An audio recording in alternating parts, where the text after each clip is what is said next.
ঢাকা দক্ষিণ city corporation DSCC সাবেক mayor Saeed Khokon সহ ৩ জনের নামে মামলা করেছে দুর্নীতি দমন কমিশন দুদক। তাদের বিরুদ্ধে অবৈধ ৫৪ কোটি টাকা বৈধ করার প্রমাণ পেয়েছে সংস্থাটি। এদিকে মালয়েশিয়ায় শ্রমিক পাঠানোর নামে প্রায় ৩৫০ কোটি টাকা আত্মসাতের ঘটনায় ৫টি রিক্রুট এজেন্সির বিরুদ্ধে মামলা হয়েছে। আওয়ামী লীগ ক্ষমতার সময় বিতর্কিত নির্বাচনে মেয়র হয়েছিলেন সাইদ খোকন। বিতর্কিত বক্তব্যে বিভিন্ন সময় ছিলেন আলোচিত সমালোচিত।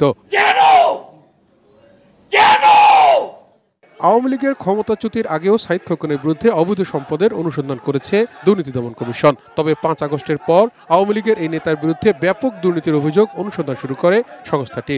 এবার সাইদ খোকন, তার বোন শাহানা হানিফ সহ ৩ জনের বিরুদ্ধে অবৈধ সম্পদ পেয়ে মামলা করেছে দুদক। এটা একটা ক্লাসিক্যাল মানি লন্ডারিং কেস।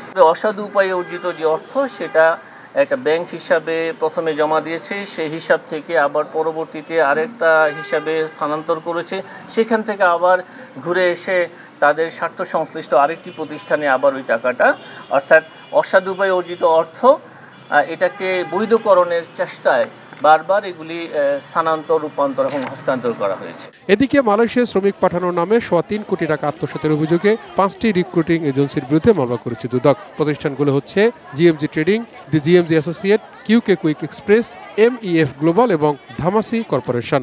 মালয়েশিয়ার শ্রমবাজারে জনশক্তি রপ্তানির ক্ষেত্রে সরকার নির্ধারিত অর্থের অতিরিক্ত অর্থ আদায় ও বিদেশে অর্থ পাচারের অভিযোগ অনুসন্ধানকালে প্রমাণিত হওয়ায় ৫টি প্রতিষ্ঠানের বিরুদ্ধে আত্মসাৎকৃত অর্থের পরিমাণ হচ্ছে ৩১৪,৩২,৭২,৫০০ টাকা। মামলায় প্রতিষ্ঠানগুলোর প্রধান সহ মোট ২৫ জনকে আসামি করা হয়েছে। ৫টি কোম্পানি হচ্ছে তাহিদ সৌরভ, এটিএন নিউজ, ঢাকা।